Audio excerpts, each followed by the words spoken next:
ఎవరంటే వాళ్ళు ఒక చంద్రుడికి భార్యలండి వాళ్ళు 27 నక్షత్రాలు అంటే నక్షత్రాలు అనుకుంటున్నాం మనం. వాళ్ళు చంద్రుడికి భార్యలు. చంద్రుడి భార్యలు అయితే ఆ 27ని ఆ రాజు మునేశ్వరుడు కూతుళ్ళు. ఆ మునేశ్వరుడు కూతుళ్ళని చంద్రుడికి 27ని భార్యలకని చేశాడు ఆ నక్షత్రాలను. ఆ నక్షత్రాలు చెప్తే అందులో ముగ్గురి తర్వాత 4వ నక్షత్రం అన్నదంట ఆవిడ, నాన్నగారు నాకు చంద్రుడి అందం నచ్చలేదు అన్నదంట. ఆవిడ పేరు రోహిణి.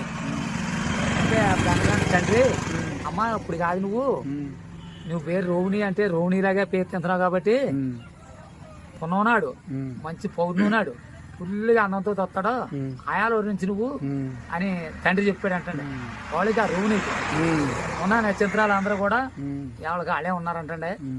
ఈ లోపల ఈ చంద్రుడు వినాయకుడిని ఎక్కిరించాడు అంటండి. దోలు ముక్కు దొప్ప చెవులు తొండం ఇవన్నీ ఎక్కిరిస్తే ఈ మొహం ఏదో చూడు బైరదీపం మొహం ఆడి సినిమాలో లాగా అయ్యమని చేసాడంట. వాడు వినాయకుడు చేసేస్తే అప్పుడు పెత్తన భార్య వచ్చి తొలి భార్య అంటే 7 పెద్దది, 27 పెద్ద ఆవిడ. ఆ నక్షత్రం వచ్చి మహానుభావ వినాయకుడా మా భర్తను మామూలు అన్నం చేయకపోతే మేము బతకలేము, అందరం చూడలేకపోతున్నాం మేము.